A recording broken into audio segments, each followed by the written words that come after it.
నమస్తే, నా పేరు Gurijala Chandrasekhar, professor and head of the department pediatrics, Narayana medical college, Nellore. ఈరోజు ప్రపంచ ఆటిజం అవగాహన దినోత్సవం 2 ఏప్రిల్ 2026 ప్రపంచ ఆటిజం అవగాహన దినోత్సవం.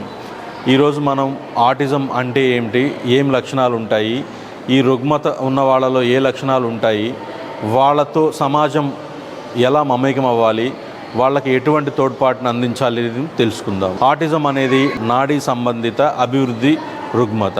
ఈ రుగ్మత ఉన్న పిల్లల్లో ఐ టు ఐ కాంటాక్ట్ లేకపోవడం, అంటే ఎవరినైనా పిలిచినప్పుడు మాట్లాడుతున్నప్పుడు వారి కంటిలోకి వారి ముఖ కవళికల్ని చూడకుండా ఇంకొక వైపుకు చూస్తూ ఉండడం, సంభాషించడంలో లేదా కమ్యూనికేషన్లో గ్యాప్స్ రావడం, ఏదైనా స్పందనకి ప్రతిస్పందన చాలా తక్కువగా ఉండడం లేదా అధికమైన ప్రతిస్పందన కలిగి ఉండడం, స్నేహితులను ఏర్పరచుకోవడంలో ఇబ్బందులు ఉండడం, చేసిన పనినే మళ్ళీ మళ్ళీ చేస్తూ ఉండడం అనేవి ఈ రుగ్మత లక్షణాలు. ఈ రుగ్మతలో ఇవే కాకుండా తీవ్రతను బట్టి ఇంకా కొన్ని రుగ్మతలు కూడా ఉంటాయి. మనం సమాజంలో సభ్యులుగా ఈ పిల్లలతోటి మనం ఎలా మమేకం అవ్వాలి, వాళ్ళకి ఎటువంటి తోడ్పాటునివ్వాలి అనే దాని గురించి మాత్రం మొట్టమొదట ఈ పిల్లల్ని టెలిఫోన్, టీవీ మరియు చూడడం పూర్తిగా మానిపించడం, ఈ రుగ్మతతో ఉన్న వాళ్ళ గురించి అవగాహన పెంచుకోవడం, వాళ్ళని మనం కలుపుకొని పోవడం, మనం వాళ్ళని స్నేహితులుగా చేసుకోవడం, మనతో పాటు వాళ్ళని ఇంక్లూడ్ చేసుకోవడం,